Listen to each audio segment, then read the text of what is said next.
Hello, everybody. Welcome to The Rundown. I'm Sunny Galt, and I'm a messenger with United Network News. UNN is the official news channel for CARE, which stands for the Center for Amity and Restoration of Earth. And what do? Well, we discuss the real news. Now, that is different than what you may find on mainstream media. It is different than what the alternative media is saying, because all of those are still connected to a group of people that just have an agenda, that are trying to get the message out and whatever it is that they're trying to promote. And they're using different words and they may have different stories, but it's all still controlled. And we are not controlled. We pull our information from different resources, but primarily through something called the alpha system. And if you listen to us long enough, you'll learn more about that. In fact, that's going to come up today, a little bit later in our World Situation Report. But this is the real stuff, guys, and very few people understand what's happening on our planet right now, which is why we believe our newscast is so important. Because in order to make sound decisions moving forward, we have to understand the reality of what humanity is going through right now.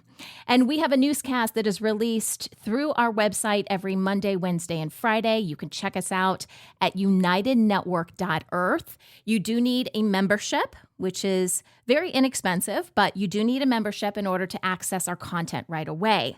If you want to wait a week, our newscasts are then published on YouTube and Rumble. So that's another way that you can get access to this content just a little bit later. This podcast is a week in review. So what I like to do is I like to review the stories that we just wrapped up the week with and, kind of give you guys an overview of what we discussed, because each of our newscasts could be 2 hours, 2.5, maybe even 3 hours long, depending on how long our World Situation Report is. And that's a lot. I know you guys are busy. You've got a life. You've got families. You've got things going on. And so this is a great way to catch up on any of our stories that you may have missed. But this is also a good opportunity to share UNN with other people. And we're going to highlight some of those stories. We are going to cover our local stories, which are told through the eyes of our field messengers. We talk about the new Earth. We talk about regional stories. And then we focus on what's happening throughout the entire multiverse as part of our World Situation Report. The alpha system that we've had access to is the highest security clearance on the planet. Okay, so we can hear things other people can't hear, which is why you're going to get information from us that never makes it out through the mainstream media. It never makes it out through alternative media because, again, those are all controlled. With anything, any information we give you, whether it's on our newscast or here on the podcast, we always encourage you to think critically, to do your own research, always ask questions, and use your discernment. That's the best gift that anyone could have ever given you, is the ability to understand truth and not need another source. Really just being able to look from within to know whether or not something is true or not, because it's all based on frequency. So if you understand the frequency of truth, then you can recognize when people are lying, when people are just, saying stuff that just is maybe what they want to have happen and maybe what they're trying to get you to manifest to have happen, but it's not reality. Okay, so do I have any announcements? I did want to mention something before we get going in today's episode. On a personal note, I have released a video which I have put on our app. So if you are a member, you may have seen this. I believe I posted it, I want to say it was on Thursday. Yes, Thursday evening I posted it. So this was a personal download that I got from Source. And it has to do with, what do people need to know as they first start their awakening process? Because we know that there's a lot of stuff coming at you when you first realize that the world is not what you thought it was. And it's so easy to go down certain rabbit holes and really think that one thing is the truth, and then you find out another piece of information that makes you question that. And it is a whole process. And some of those rabbit holes are really important. But the download that I got from Source was about 5 truths that would be helpful if humanity knew early on in the beginning of their awakening as possible. So when they start to go down these rabbit holes, they can use these 5 truths as kind of a basis. Because I don't know if this happened with you guys, but when I started my awakening process, I kind of felt like, to use the whole rabbit hole, let's just go down that theme. I kind of felt like Alice in Wonderland, she's kind of like tumbling down the hole and she's trying to grasp at stuff because you don't know. It's like you have to rebuild your life and you don't know what base to start with. And this video that I created, again, based on a download from source, from God, the creator of the universe, is to help people, to give them some truth so they can still go down their own rabbit holes, because I think that part is important, but to have certain criteria to help them navigate. So they're not just starting out from nothing, but they have at least 5 truths to base things off of. And that's all I'm going to say. I'm not going to tell you what the truths are. It's a 15-minute video that I created. I will include the link in the description. Okay, so if you go to the description for this podcast, or if you're watching this on YouTube, then go to the description and I'll have the link. It's actually on my personal YouTube channel. And if it resonates with you and you want to share it with people, fantastic. Otherwise, I'm just going to trust that Source is going to get this out to whoever needs to hear it and whoever needs to see it. So I want to let you guys know about that. I'm going to do a quick coming up of what we're going to talk about in this episode. I haven't done this before, but I was thinking about this and the format of the podcast, and I thought it might really help you guys just to do a quick, like a 2-minute summary of what you're going to hear and some of the topics we're going to discuss. So we're going to start with our field messenger reports, and we have reports from the United States, from Uganda, from Canada, and from Australia. In the New Earth, we've got an interview from a frequency expert. So we're going to be talking about frequency. We're going to discuss regenerative farming. And if you don't know what that is, don't worry. We'll explain that a little bit. And we're going to talk about how you can change your eating habits, as well as some other stories. In regional stories, we've got a bunch of different stories we're going to discuss. But the 3 topics that these stories fall into are protests and strikes. Then we're going to talk about some health stories. And then finally, we've got some stories that fall into media and tech. And then in the World Situation Report, we're going to talk about the secret space program operatives. They are getting quite biblical, like literally speaking in like Old Testament language and expecting crazy things to happen. So we're going to tell you what's going on there. They actually tried to do this ceremony with a human. They want a human to represent anti-source. It's really crazy what they're doing. We're also going to talk about what Passover really is, because that just wrapped up, and how it is now the Creator's Passover, whereas before it was dark. And a lot of people don't realize that. So we're going to talk about that changeover, what that looks like, and how now God and Source is able to see humanity quite differently. And it's very beautiful. Kim from the Office of the Guardian also shares her new deal that she is offering governments if they decide they want to come to the table and work with humanity. Up until this point, governments have not been on the side of humanity. Of course, the deep state is behind this, and then not that it's around anymore, but then you also had ETs, negative ETs that were behind all this as well. Sometimes people call them demons, whatever you want to, however you want to label it is fine, but we are now down at the level that we're working just with humans. So if these governments, if these deep state members want to come to the table, Kim says that's fine. We can talk about a deal, but you've got to do something for me first. And she's kind of laying down the line. So we're going to talk about what that is. All right, so let's go ahead and get started. Today is May 4th. May the 4th be with you. 2024. I am not a Star Wars fan. Here is the rundown of stories you may have missed this week on UNN.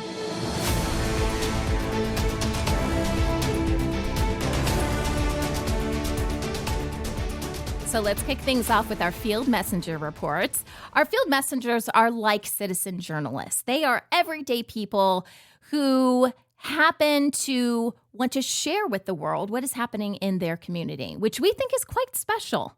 We don't think you have to have an outsider come to your town and do some official news report in some fancy news van with a logo on the side. We think you guys know your communities the best. So we are turning to you to say what is happening in your area. Sometimes the reports we get are more newsworthy, but some of them are just about getting to know each other again by sharing different community events that are happening or festivals, or just sharing, what one person in the community is doing and how they're trying to make the world a better place. All of those are great field messenger reports.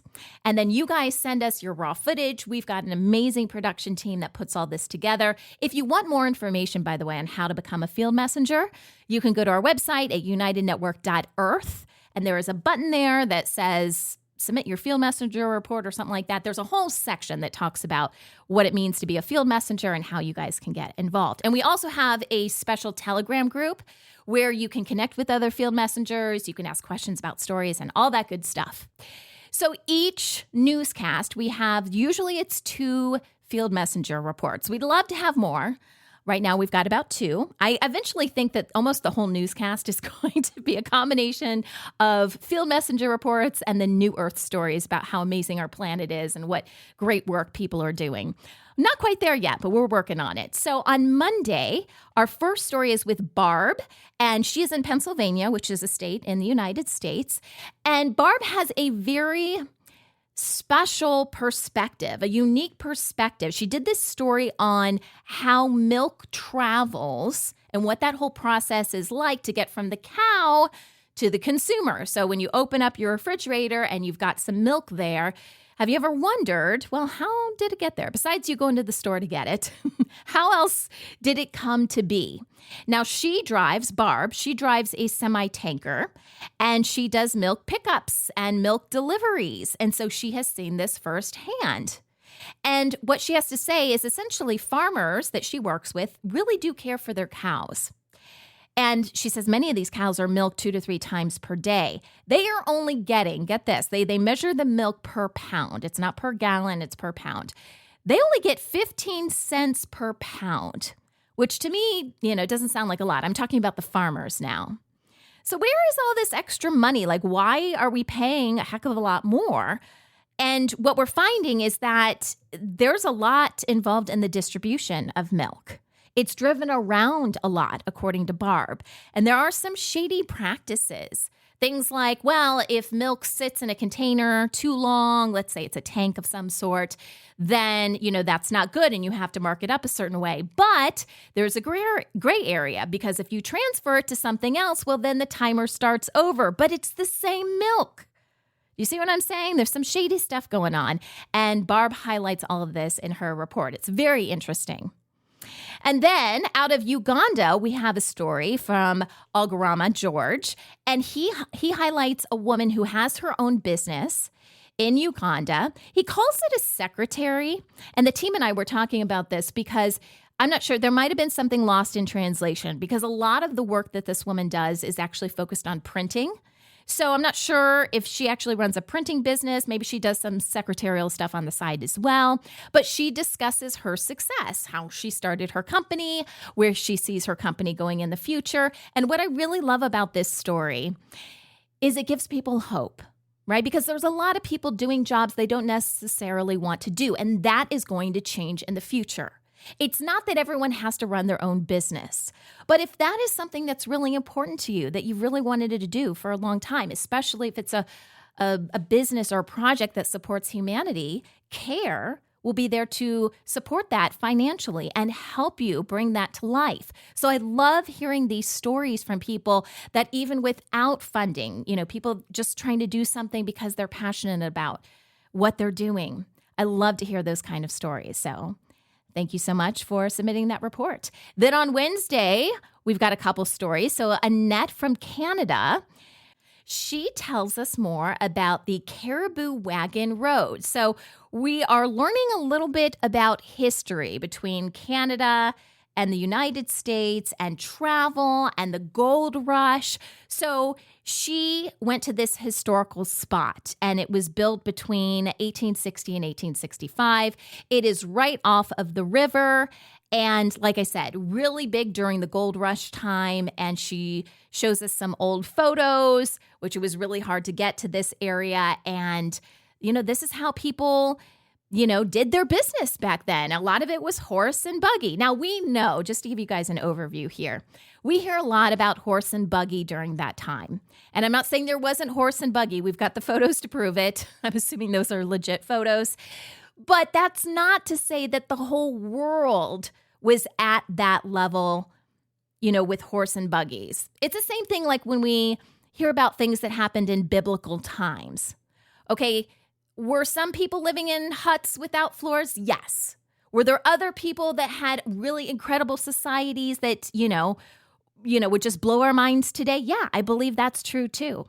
But again, this is just a little piece of history of what happened in Canada and how they, got goods. They, put the goods on ships and sent it down the river. It's just kind of a throwback. So that was very interesting. And then Teasel in Montana does a story about Freeze Out Lake in Montana. This is an interesting spot because this is a place where many birds pause for spring migration. And she just happens to be there where there's all of these birds that are, taking a time out, if you will. Their wings got tired and they decide to hang out at this lake. There's geese and cranes, waterfowl, and this whole area, it's really big. It's about 12,000 acres, I believe she said. And they've counted over 230 species of birds that hang out there at various times, obviously, but on their way to warmer locations. And then on Friday, we've got a couple of reports. Annette is back with us, the Annette from Canada, and she does another story, but this one isn't about history. This is about food foraging. I don't know if you've ever thought about this, but when you were out and about, just like, let's say, taking a walk or something like that, have you ever come across on a public, piece of land? So it's not someone's private property, but there's just lemons growing on a tree or oranges. I'm always like, can I take that? Am I allowed to take a couple lemons if this is public property? It's so funny. We're so used to going to a store to get our food that when things are naturally growing out in nature, I don't know if you're like me, but I question it, right? And Annette goes food foraging for these kinds of things. And I think she was just out for some sort of walk, right? So she came across this tree, a walnut tree. So she has a whole bag full of walnuts. We go through what kind of looks like a little forest area. She shows us berries and different mushrooms. Actually, there's something that kind of looks like a fern. It's obviously not a fern that she pulls from a tree. And it's where licorice comes from. And you can just kind of chew on it and it tastes like licorice, which is crazy, right? Pretty interesting. And then Helen from Australia does a report on how to create a wicking bed for a vegetable garden. Now, a wicking bed is a raised bed where water actually comes from the bottom up. So if you think about most times when we are watering vegetables or flowers or something like that, we're pouring water from the top. So it's like a top-down approach. Well, what if water came from the bottom up and the plants could just drink at their leisure? So they're not waiting for a human or for the clouds to rain on them or to be watered in some capacity. They're just pulling from the roots when they want to drink a water. It's like us going to the fridge and grabbing some water. The example, because I was reading about this online, the example, if you want a visual for this, is imagine a cup of water and you take a tissue paper and you dab from the top down, you dab the tissue in the water. You know how the tissue is just going to soak up the water and it's actually going to come higher than where the tissue was actually dipped in the water. It's the same idea with plants. With their root system, they're going to take it in like a cool drink of water. And it is very efficient. So if you're interested in that, you can check out all of these reports. If you don't have access right away, then, to our app, if you're not a member, then about a week later, remember, on YouTube and Rumble, you can check out these reports. In the New Earth, we've got a few different interviews, short interviews. They're about 5 minutes long each that I did. We also have some stories. So let's start with the interviews. On Monday, I talked with Jai Hain. He is a quantum osteopath. He runs something called the School of Frequency, which is based in the Netherlands, but you can find most of their content on their website, which I believe is schooloffrequency.com. And in this particular segment, because we've had Jai on several times in the last 6 to 8 months, we explore different minerals that humanity can consume to get the most out of the natural positive frequencies that we find just by going through our day-to-day lives, okay? So these aren't necessarily, they're not like machines, frequency machines. This is more like the natural frequencies of our planet.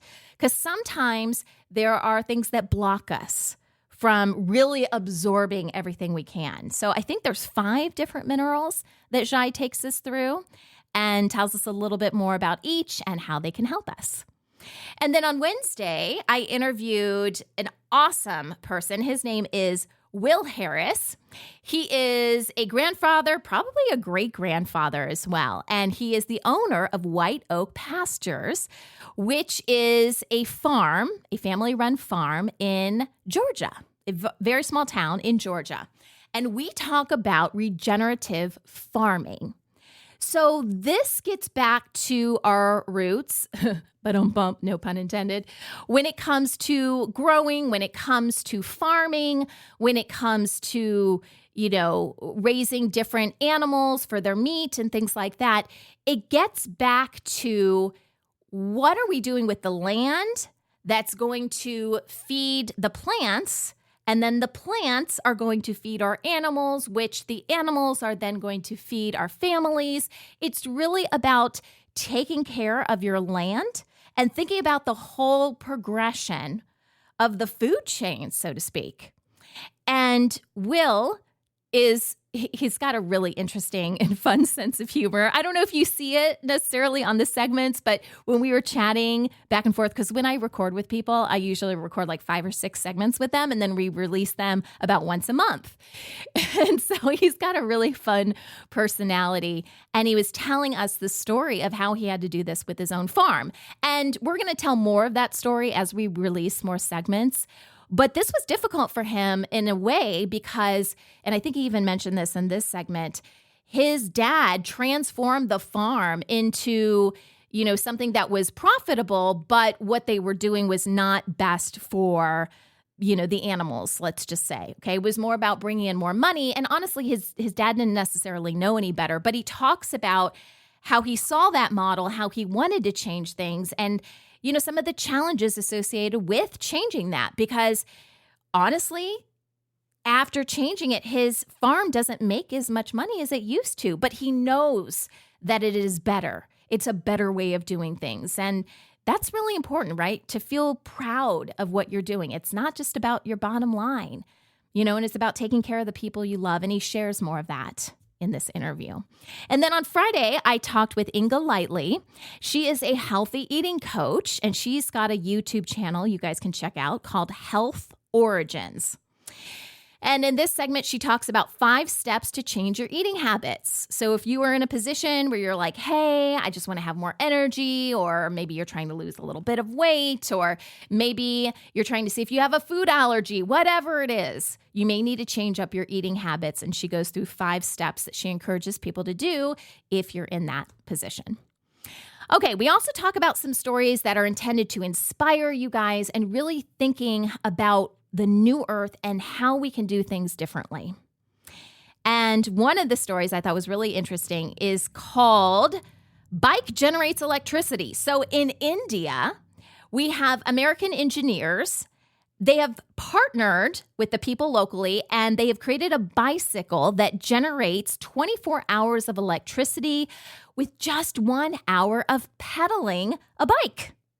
It's even rechargeable, so it's got some solar panels on it.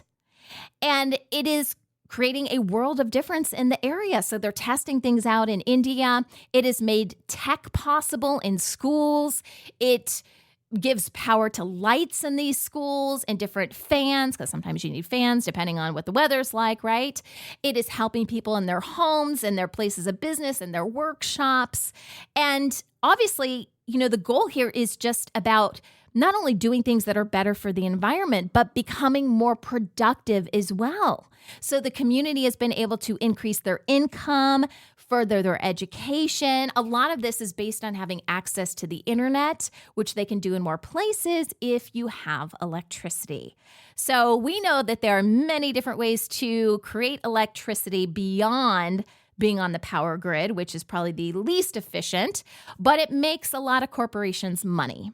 So we are getting away from that. In a lot of ways, we are all going off grid. If that's something you want to do, that is going to be available in the very near future. And a lot of this technology that has been suppressed is going to be protected. We're actually going to talk a little bit more about that when we talk about our World Situation Report, because that is part of what CARE is working on, is the security behind the people that are going to be doing projects and getting more things that are beneficial for humanity out there in the public, where before it was all suppressed, people were harmed if you try to get this stuff out. So obviously that system needs to change. All right, next New Earth story is about broccoli preventing strokes.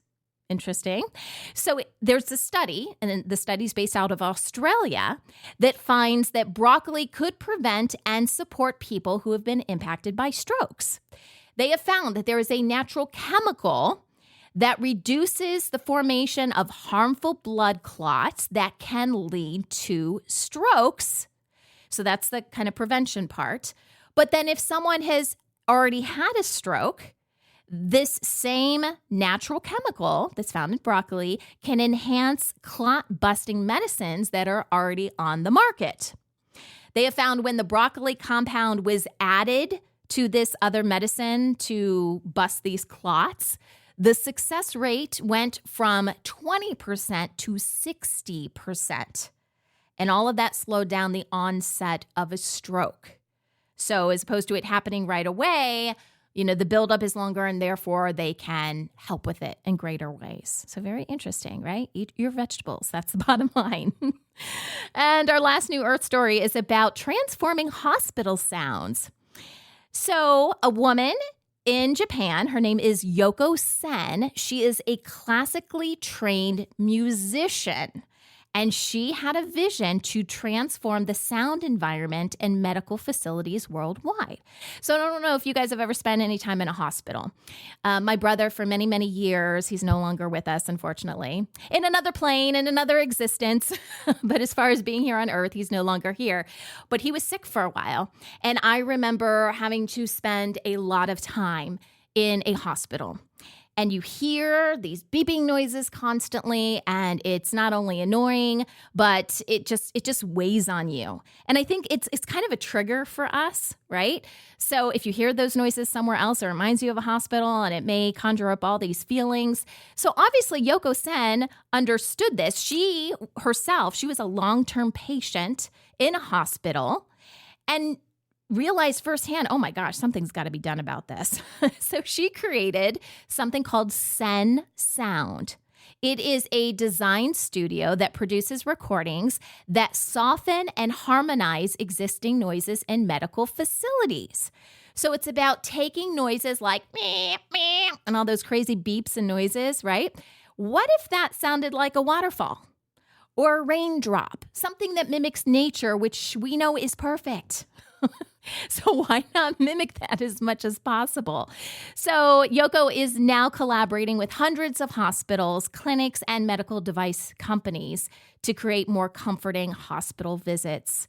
And isn't that a nice idea? I mean, you're already so stressed out, whether you're the patient or, you have a loved one that's in the hospital. If we could make the environment a little bit more soothing, it might go a long way. In every newscast, we have our regional stories, and we usually divide these stories up according to continent. And we talk about a lot of stories in each newscast, about 15 stories per newscast. And I can't go through all the stories. We would be here forever. So what I do on this podcast is I look for different themes throughout the 3 newscasts. And then I group some stories together based on themes that I see. So our themes for this week are protests and strikes. Then we've got some health stories, and then I'm going to wrap it up with some media and tech. I'm going to try to go through these pretty quickly because there's several per category. Under the category of protests and strikes, we had Mayday. So Mayday was on May 1st, okay? And there were protests that took place around the world. And the idea behind these protests were about improved pay, working conditions, a lot of people grieving over political issues. It's interesting because, yeah, they did this on May Day, but this is a reoccurring theme for protests around the world, right? We're talking about this constantly. But May Day is another day that they did it. So in Turkey, just to highlight some areas of the world and what happened, police used tear gas and bullets. So it got, the situation escalated to a point where they thought that was needed. In France, there were 29 different arrests, probably more than that. And unions threatened strikes against inadequate summer work compensation. So they're thinking ahead for the summer, saying people aren't going to be paid enough in the summer. In South Korea, they were criticizing their government's anti-labor policies. Japan rallied for wage increases. Indonesia and the Philippines demanded migrant work protection. And they also wanted wage hikes as well. So people really, getting their voice out, a lot of protests right around May Day. Also, so in Paris, we had some school protests going on, and this was between teachers, parents, and students. They are protesting against educational reforms and conditions in the local schools. So they say these schools are relying heavily on less experienced staff, usually because they don't have the money to pay a more experienced teacher. And as a result, teachers and students are being neglected. The government wants to test mandatory school uniforms to promote equality, but it's really interesting. They're being criticized because they're not looking at the real problem. It's like the government's bringing up school uniforms, but they're not looking at the fact that facilities are falling apart and the schools don't have resources. So obviously, any kind of attempt at school uniforms, it's like, why are we even talking about that when, our schools need updated, we need more supplies and all this kind of stuff. So a lot of criticism going over there in Paris. In the Philippines, so there is a strike, it happened this week, with the jeepney drivers. So jeepneys are a primary mode of transportation in the Philippines. In fact, there's 179,000 jeepneys on the road. So they launched this 3-day strike because the government, see, it always comes back to the government, doesn't it? They are trying to mandate that old models be replaced with eco-friendly alternatives that they say have additional safety features and different types of amenities like Wi-Fi and air conditioning. Okay, so that sounds good on the surface, right? But whenever you hear about the government wants new such and such, it's usually not just with our best interest in mind. That's what they lead with, okay? But what they don't usually tell you is that, well, who owns the jeepneys now? It's usually the everyday person, depending on the country, but in the Philippines, they're individuals that own these jeepneys that are just trying to make a living. So if you come in and say, hey, all of these have to be replaced, how are they going to comply with that? They don't have the money to comply. So this is a way to monopolize an industry. This is a way to allow big corporations to take over, and it's dressed up in a nice, shiny red bow, but that's not what's happening here. And so thankfully, they're getting a lot of pushback with this, rightfully so. And in Canada, there was a lot of people, a lot of railway workers that have voted to strike. So the strike hasn't happened yet, but this impacts thousands of railway workers from the Canadian National Railway as well as the Canadian Pacific Kansas City. I guess that's what it's called.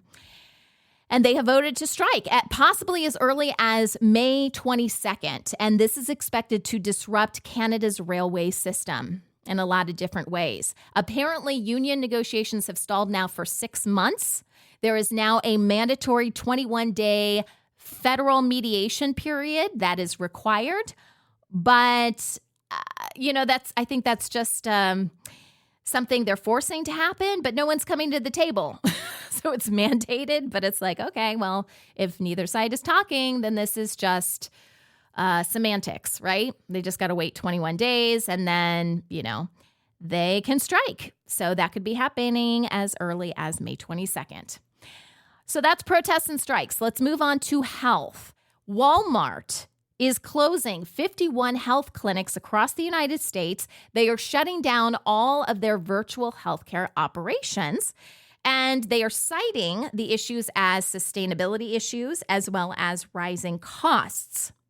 These clinics were next to the Walmart supercenters. Probably not all of them. In fact, they mentioned specific states. These were primarily in Georgia, Texas, and Florida. And they offered primary care, dental services, and telehealth. So obviously anyone that was using those services is going to have to find help elsewhere. And this is a tough one because we know, healthcare is obviously an issue. The healthcare industry in general is a major issue because it's not actually healthcare, it's sick care.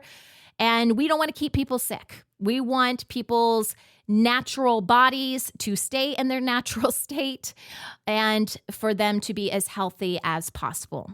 And that's how humanity should be operating. That's how we were created to operate. There have been a lot of things coming against us, and our healthcare system doesn't necessarily make us healthy. So when I see a story like this, I'm like, well, obviously we need to help the people that no longer have those services, but is it necessarily bad that that is going away? Well, I'm pretty sure Walmart, last time I was in Walmart, they still had signs up promoting the COVID jab. So I'm thinking that they may not be offering the best healthcare anyway.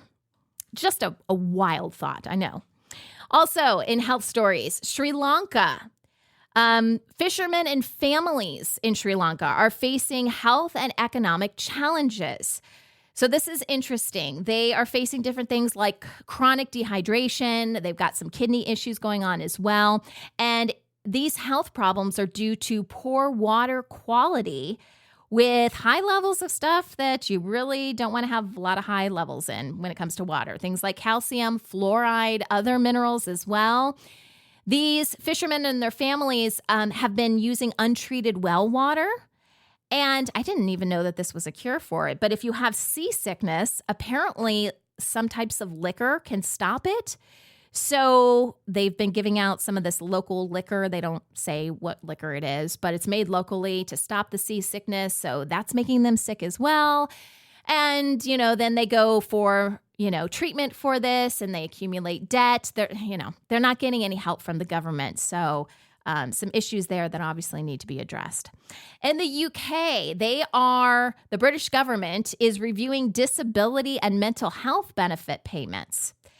And they say the reason they're doing this is to curb welfare spending and to encourage workforce participation. We know governments in general have no money. They're probably going back to the drawing board and going, how can we cut costs wherever possible? I know that's happening here in the United States as well. And they're trying to reduce their government spending. They say personal dependence payments are expected to increase 63% over the next 5 years. So not only are they looking at what they're paying now, but how is this going to increase? They say 63% over the next 5 years. And, they're already in trouble, so they're trying to make cuts. Right now, they're suggesting a 12-week consultation to explore alternatives. And in Nigeria, they are trying to address systemic failures in their healthcare system, including the preventable deaths of women during childbirth. Now, this is something that here in the United States, we have not had to worry about too much, but it is still an issue worldwide. And it is preventable. So obviously anything we can prevent, any kind of unnecessary death, we should be preventing as much as possible. They say many issues for women dying in childbirth are related to inadequate facilities as well as local medical care, getting that proper medical care, especially after having a baby. Petitions have been filed with the government to safeguard maternal health.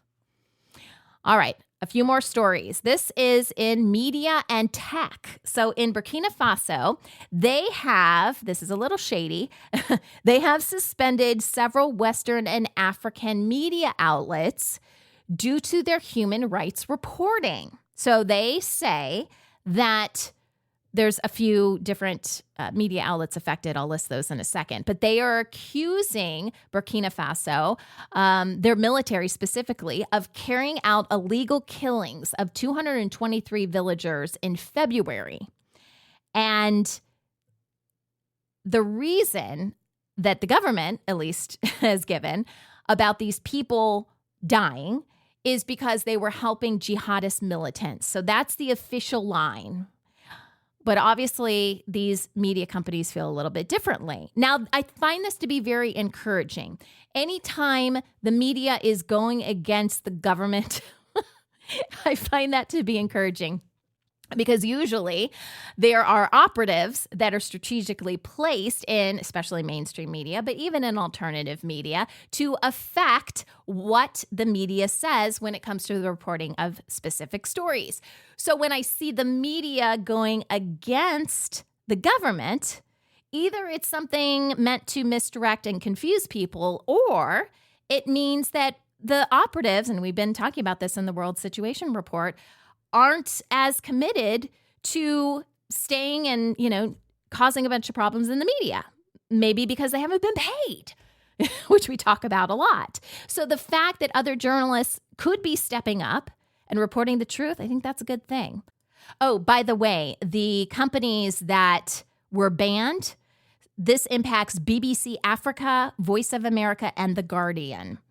And this story was still developing, so it's possible that they added more people to the list. But of course, the government has denied all of these allegations. All right, next story is about Apple and how they have removed specific messaging apps from China based on the Chinese, the government, citing national security concerns. So we know that this is a standard trick that the government does. They say that you are in danger. We have to protect you. So we're going to place more limitations on you. In this case, we're going to limit how you communicate with one another. That's always a problem, always a red flag.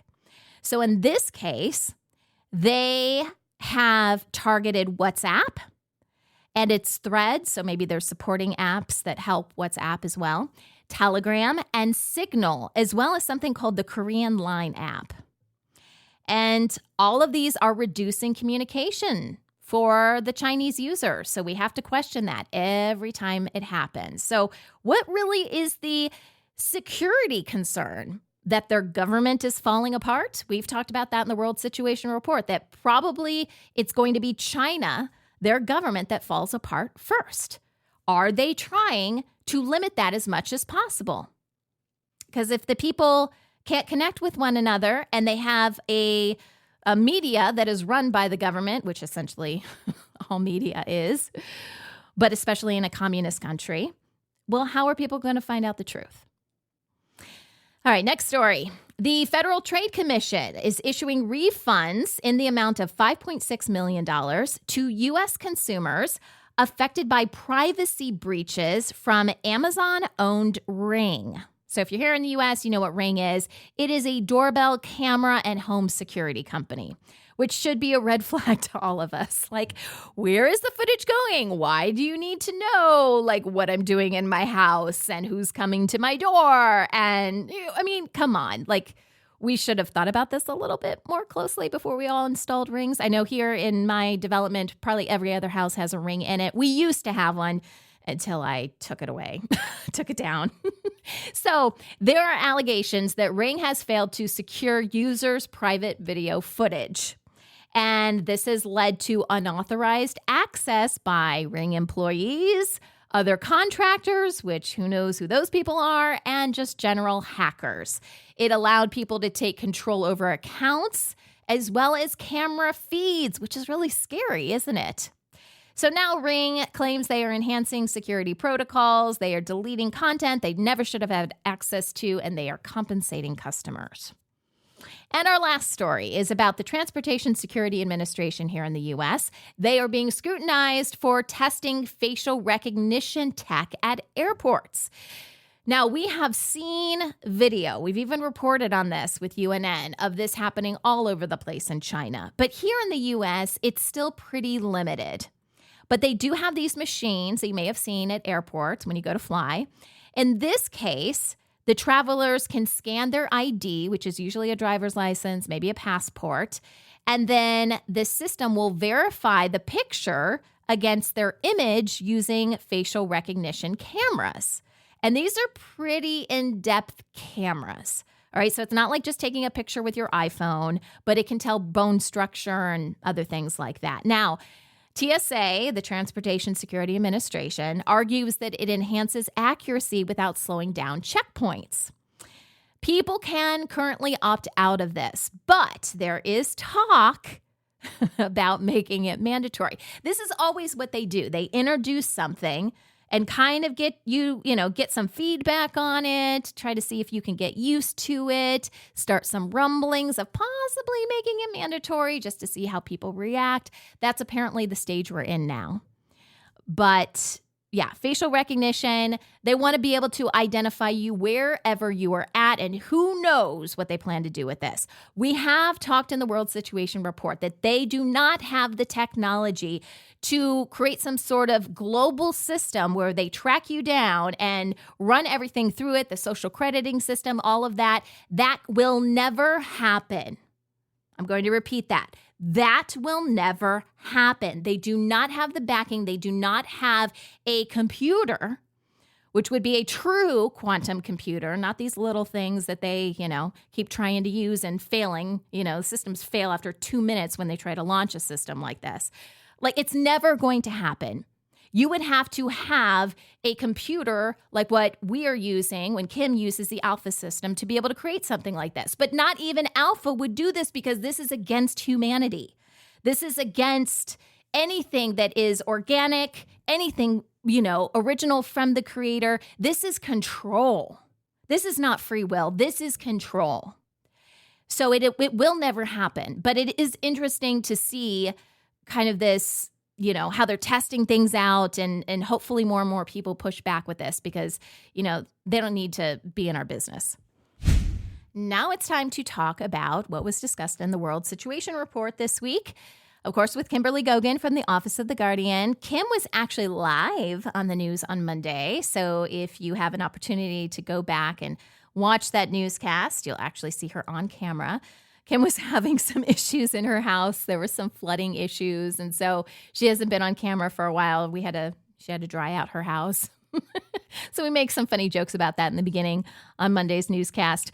When it comes to the deep state, let's talk about some interesting things that they did. Again, this was on Monday's newscast. In Israel, they did end up sacrificing the red heifer, the cow, right? The red cow.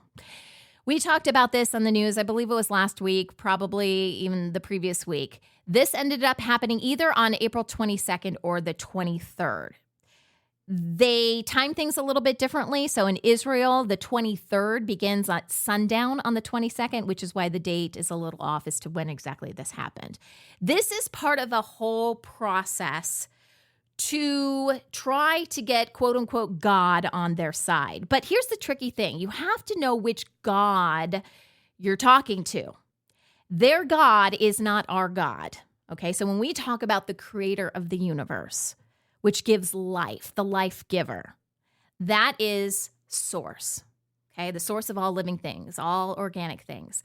We also had anti-source, which ran supreme for a very long time because we were in a dark age. And so that's why groups like the Secret Space Program operatives think that they are still going to get power back because they don't quite understand where we're at historically. Okay? They are still trying to talk to lower astral beings, which, they call, but no one's home. Trying to get any kind of help from ETs that they can because nothing that they do is working. So after they sacrificed this red heifer, they started talking all biblical. Again, all this is from Kim. I'm just giving you guys a summary of some of the stuff that Kim talked about. They started talking all biblical, like literally talking in Old Testament language. Like, when the sun sets on the kingdom of the Father will come to the chosen one, and all of this crazy nonsense. They ended up doing a ceremony using the main throne of Solomon. Solomon apparently had several thrones, and they brought this throne of Solomon to this area that used to be called Ur. So, I mean, they're really going back. They're really trying to do things according to the book. The question is, what book are they using? So they went through this whole ceremony, and I believe Kim said there were like 25, 30 people part of this ceremony, including a person dressed up like Donald Trump. Gosh, this is just so weird, you guys.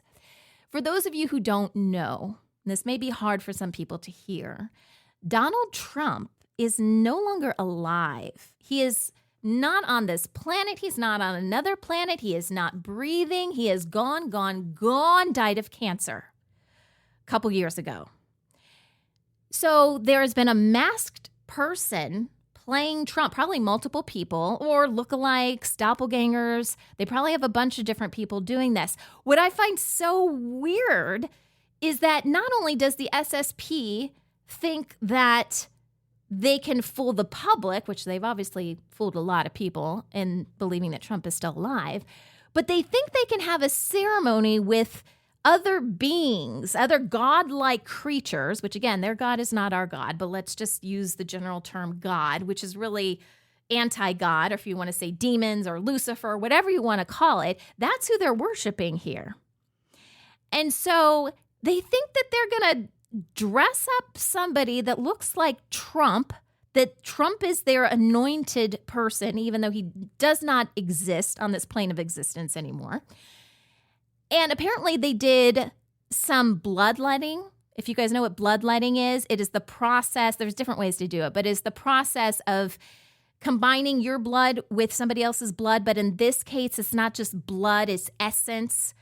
It's a lot of different things. And this is used on a very high level to have someone pass off as if they're somebody else, right? So to make someone or a group of people believe that, oh, this really is so-and-so. We took their blood. Oh, it's so-and-so's blood. It matches perfectly.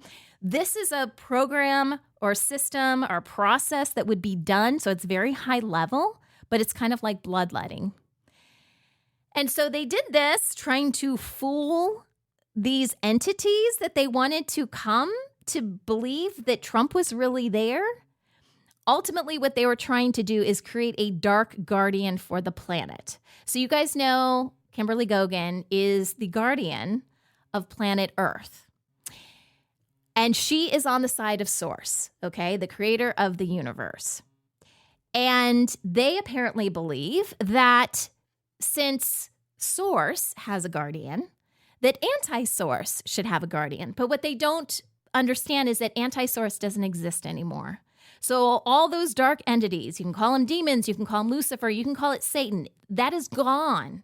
Now, I know we have a lot of negativity in this world right now, and that is because we have free will. So just because you take away the negative entities doesn't mean that all the bad stuff on this planet goes away. But essentially, that's what the SSP was trying to do. They had this, for lack of a better term, trumped up ceremony where they were trying to get anti-Source, which again does not even exist anymore, to inhabit their chosen one, which is this fake Trump person. But before their ceremony could wrap up, something came and struck them all dead. And if I had to guess what that was, I would say that was from the Alpha system, which Kim runs. So they're gone, okay? What are we going to do with these people? Now let's talk about Passover, because we just wrapped up Passover. And the reason we're talking about this now, not only because it just happened, but it does tie into this whole ceremony thing that they were doing. They were planning for bad things to happen during Passover. Well, you might say, why were they expecting bad things to happen during Passover? Let's go ahead and play this clip from Kimberly. She's going to talk about what Passover is, what it really represents, and teaser, we have no more dark Passovers. Let's talk about Passover and what it really represents. There are a lot of biblical references in here during Passover, but Passover is actually a time where several thousand years ago, my guess would be it had to be about 18,000 years ago, where the then guardian, because our timelines in biblical books and all these things are way off. Adam and Eve, when they were here, way off, like way off. But they have to fit it into the story into terms that human beings can actually understand. So this happened around that time, best I can tell, and this may have resulted in the eventual flood, another flood that happened, and the replacement of our moon into a megastructure that we have now. So somewhere, I'm going to say, I don't really know exactly, somewhere between 25 and 18,000 years ago, as best I can tell, is when this whole event took place. And every year during Passover, there's an opportunity during because we are a nexus planet, and we've been a nexus planet for about 85,000 years. We have been a nexus planet for a lot longer, but we at 85,000 years ago became the only nexus planet left standing in the third density. Why, Kim? Like, what happened? Was there, did some planets disappear, or what happened? Because they didn't actually disappear. What happened is they were destroyed. All life on them was destroyed. They were completely wiped out and taken over by what you could call the dark forces, right? The lower astral beings. So we were the only ones left with an actual gateway. Now, as far as light forces are concerned, we did not think that they would destroy it, because that would eliminate all access to this side of the multiverse, and that probably wouldn't happen. But this is where your stories about, what is it called? Not Terra, the other planet. Anyway, no, it begins with a T as well. That's why I'm like, Terra, no, that's not it. It'll come to me during the broadcast. I didn't write it down. So when we became the only nexus planet, and then since that time, I should say, there was always a guardian here on Earth. As a nexus planet, we would always have a guardian here. And at that particular time that I'm referring to, that guardian was a person you know as Moses. And Moses, they talk about Moses' staff and that kind of thing. I would actually refer to it as the rod of God. Now, the rod of God isn't a singular thing. However, one is very powerful. The rod of God is an energy rod, which has great powers. It can conduct source energy. It can also be reworked into a different metamaterial and conduct anti-source energy.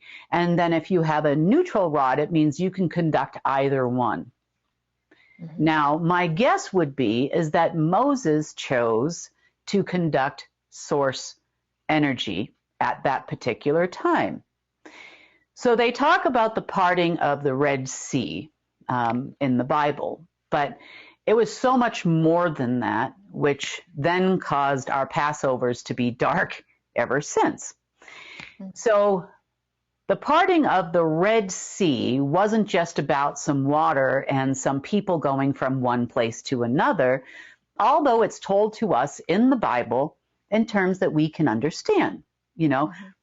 Parting of the sea, miraculous event, obviously a miracle from God. People passed on to the promised land and to safety.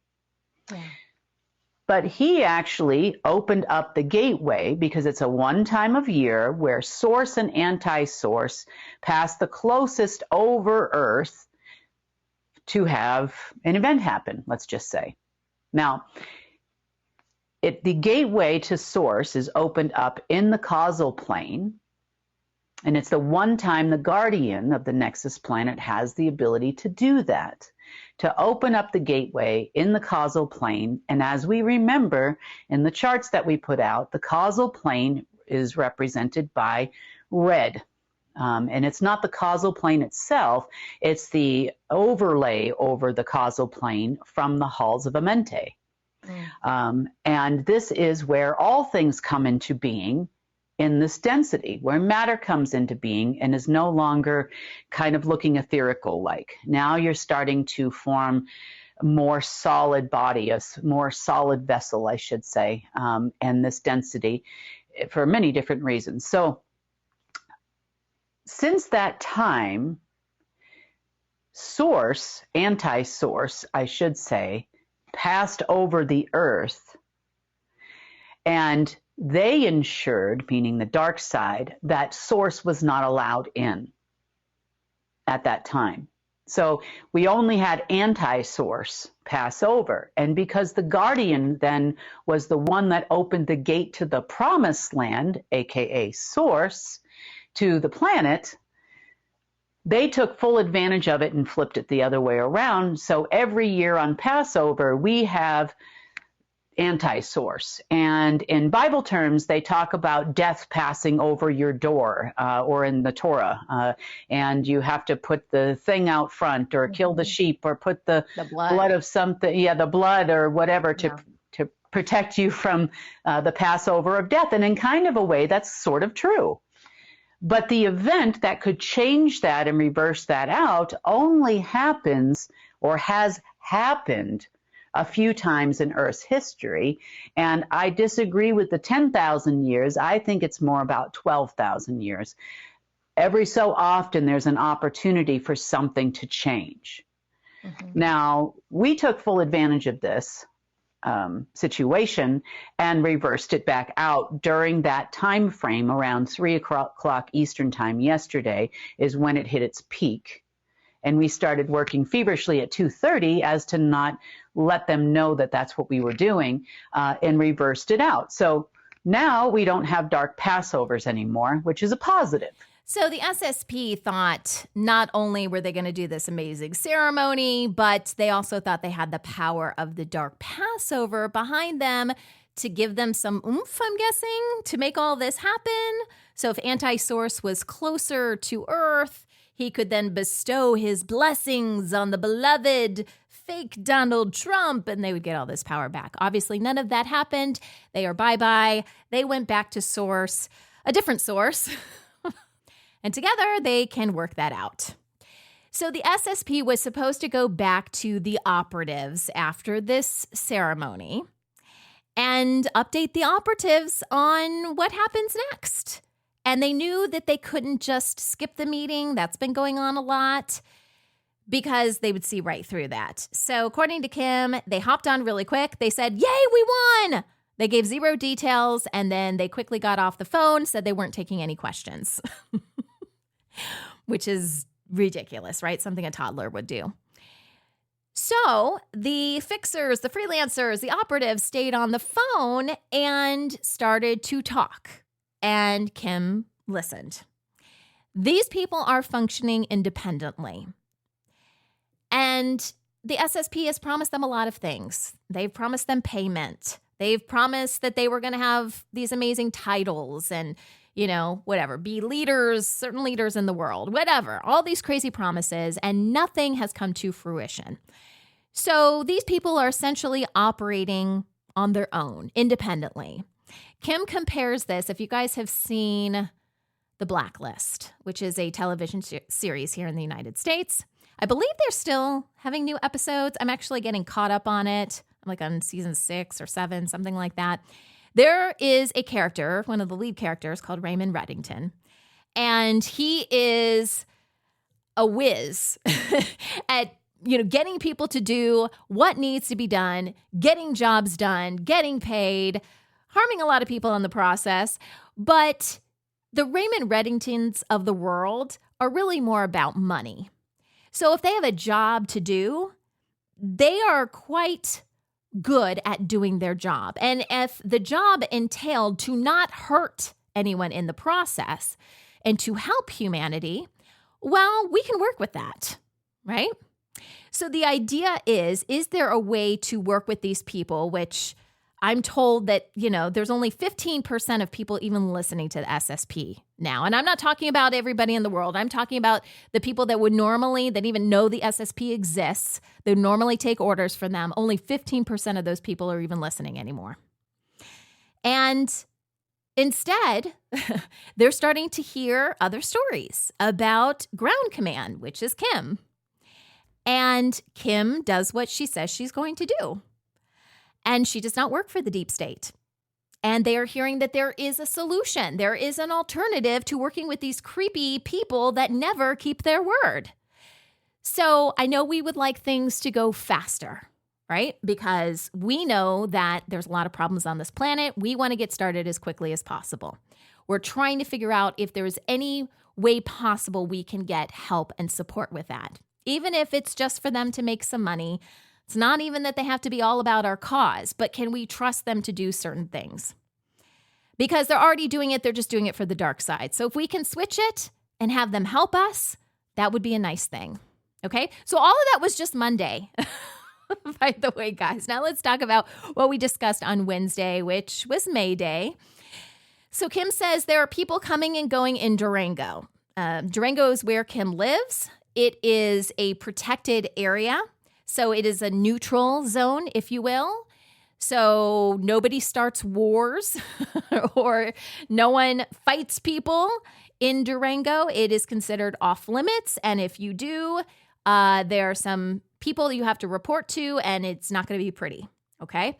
So this is a neutral zone. So they come in and out. Essentially, it's not though to fly in and talk to Kim and whatever. They're trying to handle Kim. They want someone to force her to give the government money to fund all their nefarious projects. And so on Wednesday, Kim had to take some time to explain to these people, because they watch our newscast, that this is never going to happen. And it is not just because Kim doesn't want to help. It's not just because she's being mean and she doesn't like the deep state, which she doesn't like the deep state, newsflash. But she has a job to do. She works for Source, and Source has made a decision that we are now in a golden age. So we have talked before about how we used to be in a dark age. This is why all this horrible stuff could happen, and how anti-Source could essentially run the planet, and how you could have all these horrible demons going around and these horrible programs that harmed humanity. It's because we were in a dark age. That has changed. We were supposed to transition into a neutral age. So you've got light ages, dark ages, and then neutral ages. And if you looked at the master plan from Source, we were supposed to go into a neutral age after the dark age. But thankfully, Source decided the deep state is not doing, it's not just the deep state, right? It's all of these lower astral beings. They are not trying to restore balance. There is no way that they are going to work with the light at all. That is just their nature, to try to take over everything. When you go to church, or, you listen or read religious texts, you hear about the dark trying to overtake the light. In the end, the light wins. Well, this is what's playing out right now. The dark tried to overtake the light. Now, they got close. They got real close. And that's why a lot of us who aren't originally from Earth are here now to help. But they didn't succeed. Okay. And one of the reasons they didn't succeed is because Source said we are now going into a golden age. So it's not even a light age, because that would assume or imply that we have more ages to come. We are no longer in any age. This is the golden era, if you want to call it that, which means that it will be light forevermore. And it has already begun. I know it's hard for us to see that, but we still have free will. The things and the structures that were in place to take us down are all being removed, so we can start to see this golden age that's been promised to us for so long.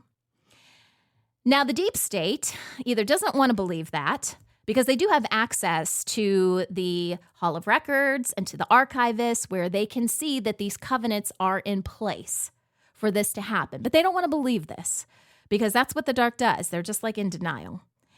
And so They still think there's some lower astral being that's going to come save them. But like I said before, those beings are all gone. What Kim has been doing for a while now is getting rid of what she calls space junk. Okay, so these are old systems, AI systems, and things put in place. Sometimes they're dead man switches that these lower astral beings, because it certainly wasn't done by the deep state. So these beings were trying to prevent the light from ever being successful. So they put all this crazy stuff, space junk is probably the best way to explain it, in place so we could never achieve, complete light, which is crazy, but this is what they tried to do. So we have been trying to clean this up. This is mainly what Kim has been doing, because the little stuff that the deep state does, it's no match for the alpha system. It's no match for Source or the 120,000 angels that are here to assist us and the other beings as well. So the deep state isn't really the issue now. I know that's what we see on our television sets and that's what we as humans have an issue with, but that's not even the problem. Okay, we're trying to get rid of all this extra stuff that the deep state didn't even know existed. So one of the things Kim did starting on Monday was to create, if you've ever heard of a Faraday cage, I don't like the word cage. They usually do look like some sort of cage, but let's call it a shield. And this shield was created to go around Earth and its inhabitants. Now, don't freak out. This is a positive shield. This is made of source energy and essence and love and everything that the creator is. And what it does is it allows the protection of all that. So no AI, no other being out there that suddenly wanted to do something nefarious, even though there's nothing in the lower astral, nothing can be sucked out of us anymore. That loosh, all of that kind of stuff, nothing can happen to take away our essence. If Source wanted to give us more light, more essence, more love, that can get through because that's of the same frequency. But as far as essence coming out from us and going away from us, that's what this shield protects us from. So I'm going to go ahead and play a short soundbite from Kim. She's explaining how this shield has been placed over Earth and its purpose. Recently, in the last, since Monday morning is when I started it. So recently, in that vein and in that light of us being a parasitic universe, the Alpha system also was subject to a parasitic entity known as the Omega system and all of its ancillary AIs, hundreds of them, that each one was designed to perform a specific function in a non-natural way. What has happened, and it started on Monday and it will continue for another day or so, is we have actually decided to put the Alpha Harmonic Genesis system and the opposite, whatever's left of those other systems, into what you call a Faraday cage. We have also done something very similar to Earth and Earth's inhabitants. Now, here's what a Faraday cage does in this sense of the word. So we hear about them using Faraday cages to harness your energy, for example, in churches or temples, in order to be used for nefarious purposes. In our case here, we're using it as a shield. So in order to not allow for a reinfection of parasites or for them to drain energy anymore from the Alphaverse, we have locked ourselves in an energetic cage.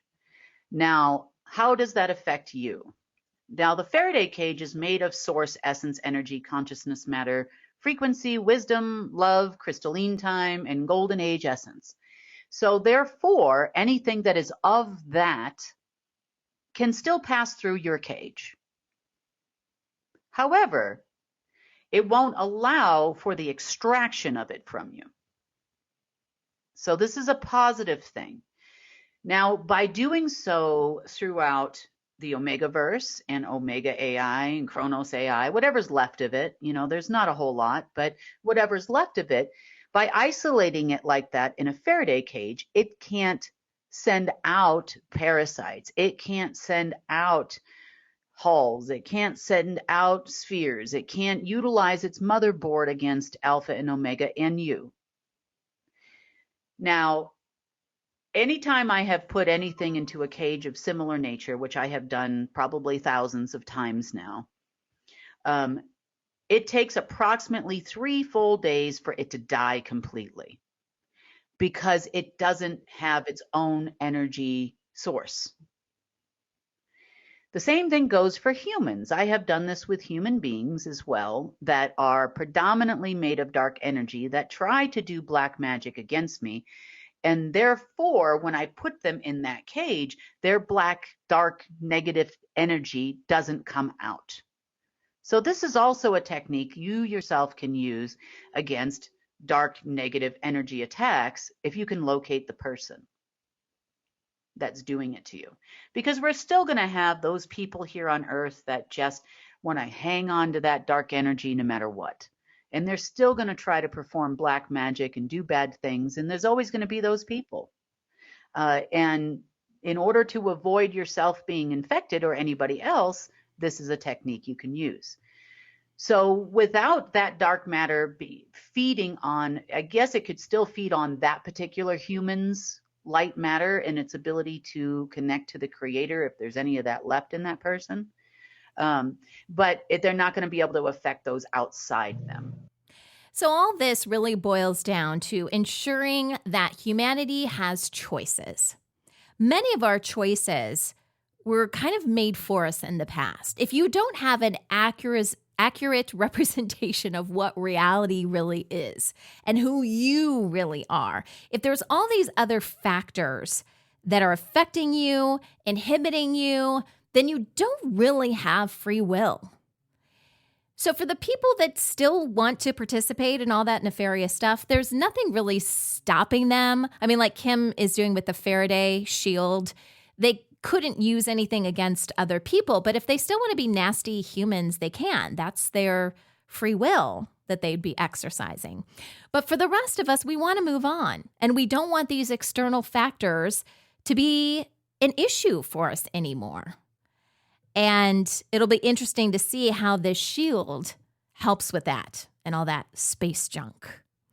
The other soundbite that I want to play, again, this is from Wednesday, is tied into Passover, which we already talked about, right? We talked about the fact that there is no dark Passover anymore. This is the Creator's Passover. So we had anti-source, which is no longer in existence. We have just source now, the creator of everything. And this is a really beautiful experience that Kim had with Source, in Source essentially sharing this newfound appreciation that, I'm going to say he, but it's not really a he, but that's the pronoun I'm going to use, that he's experiencing right now. So if the creator of all the universe is passing over our planet, which is Passover, that's really the meaning of Passover, Source would be the closest to Earth. Even though Source knows everything that's going on, it is very different to be right there, experiencing what humanity is experiencing. And the closer that Source can get, the more Source can experience all of that. So the soundbite that I'm going to play is his reaction to what humanity has been going through, which is really important for us, because how many times have you thought, wow, why is God allowing this to happen in my life? We have all these questions, and Source's response to all this is quite beautiful. Something very interesting has started happening from about Monday evening on. And I think this has to do with Passover as I described it and how it Source's Passover now. Mm-hmm. Because Source has been doing something quite unique. And during this Passover, he is passing over as well. Now, Source always sees all, knows all, does all, but it's very different when you start to look through the eyes of your own creation. Meaning, Source is present here. That means he's also more present in you and around you than during this time of year now, from here on out, than any other time of year. And some interesting feedback that has been happening because of this. So this is something that's positive for you and something to understand about yourselves. Because he's had the ability to do that, he's now seeing things from the inside out and the outside in, and has been for the last few days. And what I mean by that, he's getting to experience a little bit of your life. So, there are others that have completely turned away, but there are many of you that have not. And he's seeing your pain. He's seeing your struggles. I know this sounds ridiculous and almost kind of preachy, but I'm trying to explain it in such a way that you'll understand your emotions, your how we've all been maimed. Mm-hmm. He said uses the word maimed, and by maimed it doesn't necessarily mean you have a physical abnormality or a disease or an illness per se only. It also means how affected we have been by the dark forces, both in the way we can see and see beyond here on Earth, communicate, dumb down. Cellular degeneration was a big one as well. And all the things that they have done to us here on Earth has become apparent in so many ways. Moreover, because of the lack of distance between yourself and source, it's a different thing. It's kind of like if you're watching the news or television and you see a war going on in a distant country. You feel for those people, you want to help those people, you want to send aid to those people, because that's who we are naturally, mm-hmm. human nature. And you can see people getting hurt and that kind of thing, but it's very different to be standing in the middle of that war. Sure. Your emotions will be different. The way you see people will be different, and you can't help but feel it in your mind, body, and soul. And this is something that Source has been experiencing over the last few days. Mind, body, and soul, so to speak. Essence, energy, consciousness, physically and matter, those types of things. And the one thing, although there was, some sadness there, I felt a sadness. It's kind of like when you create something amazing. Maybe you built a house, or maybe you have a piece of art that you created. And if someone came and destroyed it, or it was burned in a fire, or, there was a problem with it or something like that, you would feel a little sad that your creation was destroyed. You had put your mind, your heart and your soul into this creation, and, now it's gone. Mm-hmm. You can't help but feel a little bit sad. Yeah.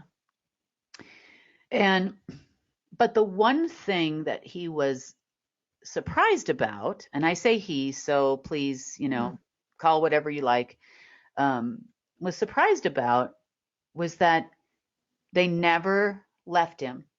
They always stuck with him, because you can always see that spark of source in all humans. He's like, mm-hmm. No matter what happened, he's like, they never left. Wow. And maybe that's part of the war. Maybe that was the fight between good and evil, or life or live and evil. But I don't know how to describe the feeling. It was joy. Extreme joy, I guess, was part of it. But it's kind of like when you watch your kids like practice for a play or something like that, and yeah. they get up there, and you can't help it as a parent. Like, you just start tearing up. It's like, oh my God, they're doing it. Wow, mm-hmm. That's the most wonderful music, even though your ears are hurting and your head is, you're just so proud, Yeah. But it was such a feeling of a reconnection that hasn't happened like that in a long, long time. A reconnection with the creation here on Earth, it almost felt like a reunion, of kind of like the same feeling you might have if a soldier comes back, your son or your spouse, or comes back from a war and you Mm-hmm. haven't seen them in months, in a long time, and you see that they've been injured and hurt, that kind of thing. But and then you're just so happy to see them. Like, you don't care about the wounds and if they lost a leg, or it doesn't matter to you. You're just so happy to see them again. Yeah. And even though you're a little sad, of what's happened to them, you're grateful to see them again and experience such a close hug. Might talk on Skype, you might, have conversations on the phone or whatever it is with your loved one that is away, but it's not the same as that moment where you're just in their aura and you're in their energy and you can feel their love and their presence in your life. And that's kind of what's been happening during this year and during Passover. Wow. So it was a definitely a wonderful experience, for at least for me, it was pretty cool. But and I don't know if any of you experienced that same feeling of closeness in the last few days, but um, it was just interesting to see him not looking from the ninth density into, the all of us down here in different densities and that kind of thing. And it was a very nice reconnection, so to speak, and to feel that presence here on Earth. So, I think that's such an important point to make, because I know growing up in the church, I always heard that God understands your pain. He knows what you're going through.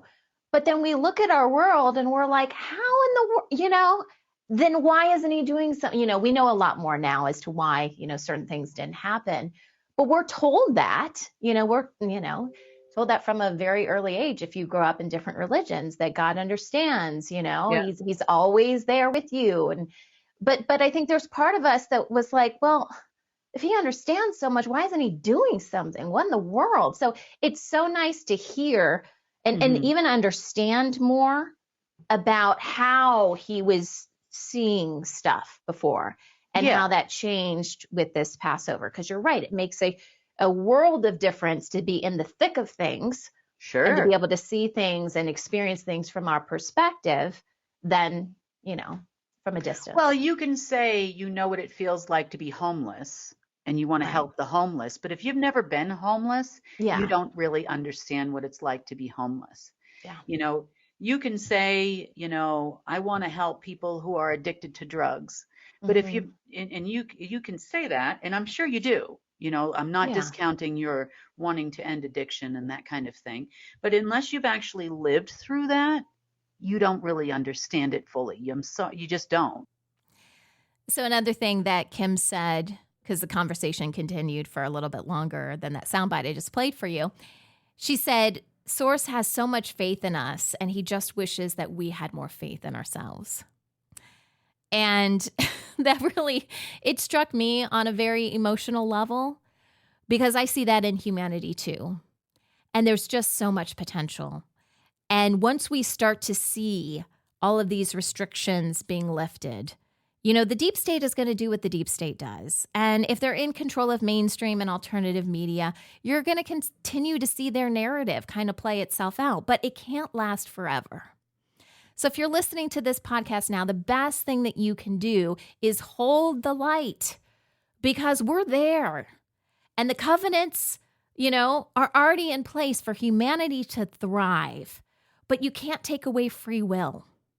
And so we have to let certain things play out here. But Source is right. What humanity can do is unbelievable. We have to start believing in ourselves and what we're capable of, because this life is not just happening to us. We are creators of our own reality. And if you don't like your reality, you now have the power to change it and make it exactly what you want it to be, and be happy in doing so. So on Friday, I know we've been talking a long time. I've got one more soundbite that I want to play for you guys. This is a longer episode today. Kim talked about a bunch of different things. She started talking about some improvements that are coming with care and different algorithms that she's working on. She says they're just about wrapped up. New operating systems that are coming online, being installed, because once funding is available to help humanity with their projects, there needs to be some stuff that's basically automated that the system does. So this has everything to do with the disbursement of funds, handling any oversight, creating contingency funds just in case projects need more money for various reasons. We also talk a lot about security behind that, and I think I alluded to that earlier in the podcast. So I'm not actually going to share a soundbite. If you want to know more about that, I encourage you guys to check out this newscast, which would have been for May 3rd when that comes out. But the soundbite that I'm going to play is about a new deal. I think we need to come up with a new term for that. Everyone's got a new deal. We got the Green New Deal, the New Deal, all this kind of stuff. But Kim has her own new deal for governments because there's a lot of governments that want money. But what they don't want to do is come to the table, sit down with Kim, and talk about helping humanity. They just want to do things the way they've always done them. No questions asked. We're going to start our wars and our famine, and we just want you to give money so we can harm the planet and harm humanity. And that is not how we run things in a golden age. So Kim has said that if you would like funds to run your government, and not just how you've been running your government for however many decades now, but if you want to talk about anything related to money, even if you just want, a friend to talk to, you are going to have to pay us for that. So she gives a background because governments are broke. They have no money. They can't even pay their own people, much less pay, some sort of fee. Kim explains how in the past she, through the Alpha system, when we were in a dark age, which would have required her as guardian to do certain things. You have to fund governments. Are they doing nefarious stuff? Yes, they are, but she still had a responsibility to fund certain things. She has given lots of money to governments in the past. She specifically cited 2012. She gave out a lot of money, as well as we know that she did stuff with Trump in 2018, and he took the money and ran and created Operation Warp Speed and all this other crap, and that's not what it was intended for. But she has distributed money from the Alpha system to governments in the past. And typically when that happens, you're supposed to pay, the recipient is supposed to pay 2% of whatever the money is that is distributed. Well, they have never paid Kim a dime for her service. And she is tired of all these phone calls to various people. Sometimes it involves her, sometimes it doesn't involve her, about, trying to get money for governments. People yap, but Kim is not going to be handled. So these situations, these conversations go nowhere. So she has said, if you want to come to the table, not only are you just coming to the table and let's talk, but you are going to have to give us your stuff. Now, we know that you do not have money, but you have stuff. Now, what is stuff? That's the soundbite that I'm going to play because Kim is very specific on the different things that governments have accrued over the years. And every government is a little bit different because every country is run a little bit different. But how we can take this stuff that they've accumulated, even though it's not cash, and we can use that to help rebuild the planet. So here's Kim talking about her new deal. So here is the new great deal.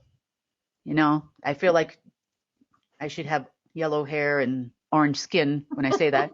But the new deal. Yeah.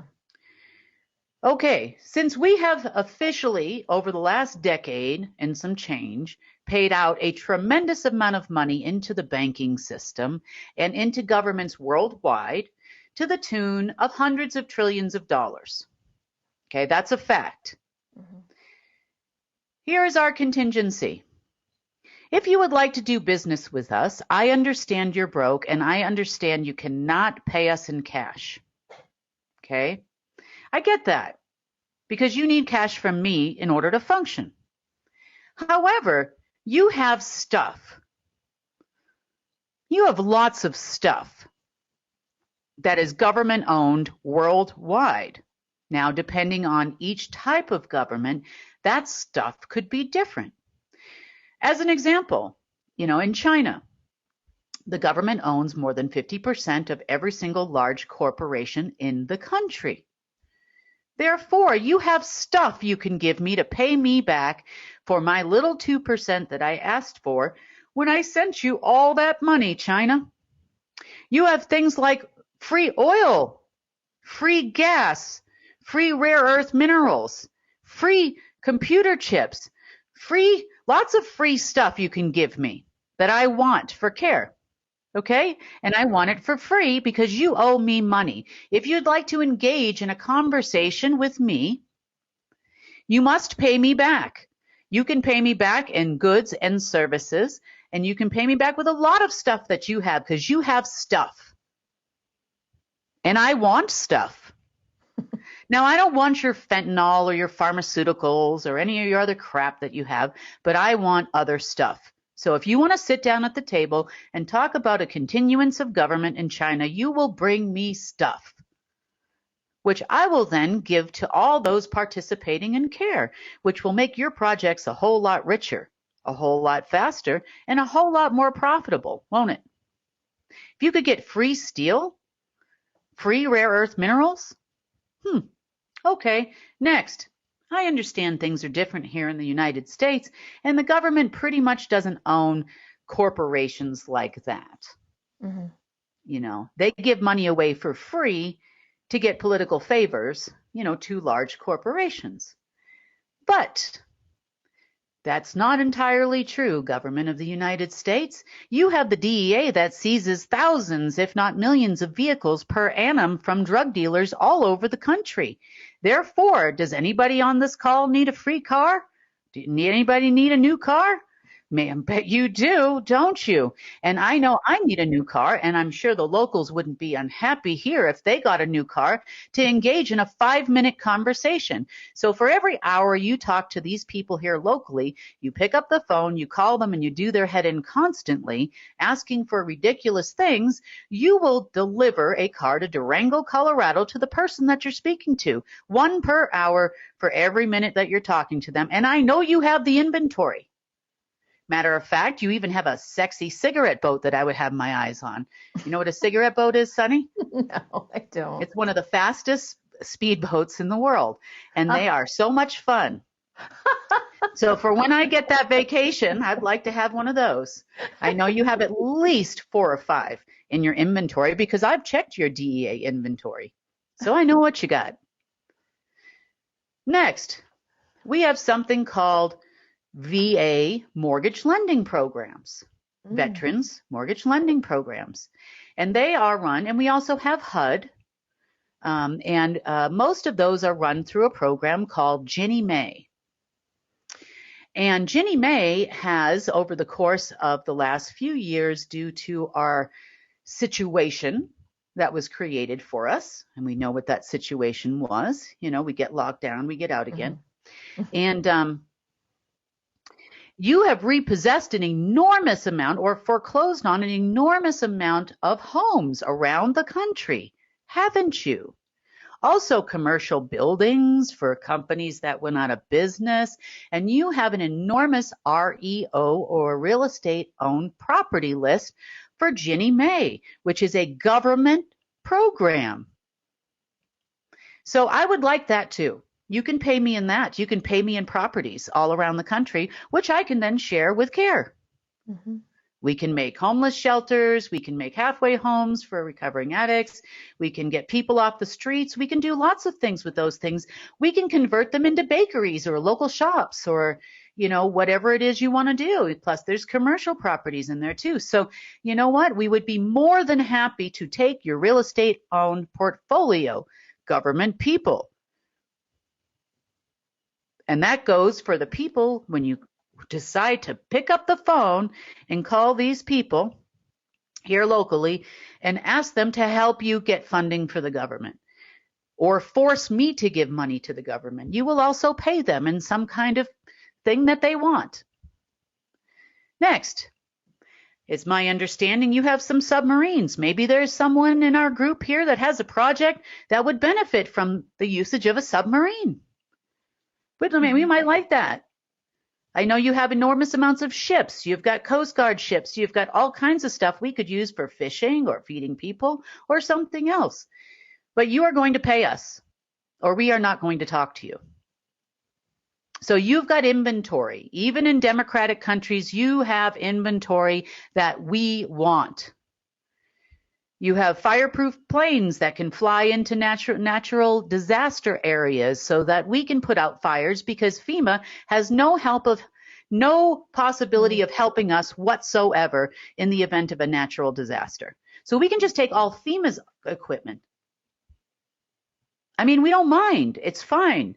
You can't pay us in cash for our 2%, and calculate it out, folks, because that is a pretty high number. You know, it's to the tune of at least, I'd say, somewhere between $2 to $4 million, maybe up to $5 if you go worldwide, of money that we've paid out. So that's just our 2% fee.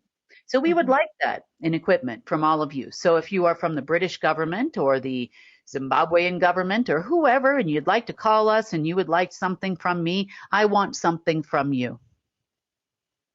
You will pay us back for that money.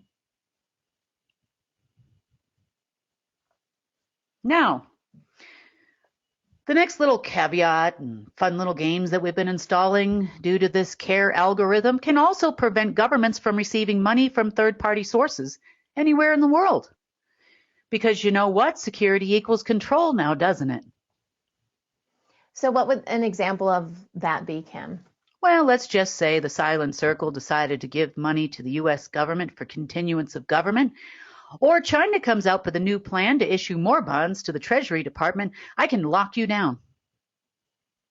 I am your new global headquarters, not only for financial purposes, but also for telecommunications, for military systems, and other things I'm sure you would love to have. But since none of them would like to work with us, I have created it all by myself, that I can manage from the comfort of my living room. Isn't that amazing? It really is, yeah. You know, like I said, I got tired of waiting for people, but I have to let it get so far that before I can actually announce something like that publicly. So there you go, guys. We are done wasting time.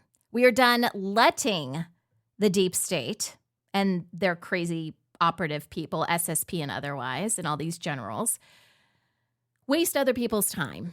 If you're going to sit down and have a call, then you should get paid for it in some way. And if it's not cash, we can use your stuff. So let's see what they do with that. After all their failed rituals and crazy stuff that's happened this past week, you know, let's see if they come to the table. Let's see if they're actually interested in having a conversation and what stuff they can bring us that we can then use to rebuild our planet.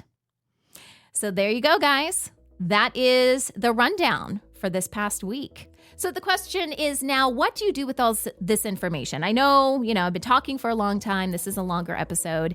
Do your research. There's things that we discussed that you could probably do a little bit more research on. There's still information online, even though Google loves to hide it. See what information you can dig up. It's going down those rabbit holes, right? It's important. It's important to really know what you're talking about. And we also encourage you guys to share this information. So if you feel comfortable sharing this episode, that's great. When the newscast comes out, maybe you want to share that video. You could do that as well. If you want to become a member and get all of the content as we're putting it out, you can go to unitednetwork.earth. That gives you access to all of our UNN newscasts and our complete world situation reports. We even have some original series you can check out. You can comment with us under the videos. I know Kim tries to go in there. I go in there as well. I try to answer questions, but then also, give you a thumbs up, a heart, all that good stuff. You can join our United Chat, which is our online community. Again, that is where I posted the video that I was telling you guys about earlier, the 5 truths, the personal download that I got from Source. I posted that in United Chat. I will also include that link in the description below. So if you want to check that out, look in the description. You can also follow us on social media. So at unitednetwork.earth in the bottom navigation, we have all of our links to social media. After each newscast, our social media team creates different clips that you can share online and support us there as well. I really appreciate you guys listening to this episode and sticking with me to the very end, because I know it's a long one. This is The Rundown, and I'm Sunny Galt for United Network News, signing off.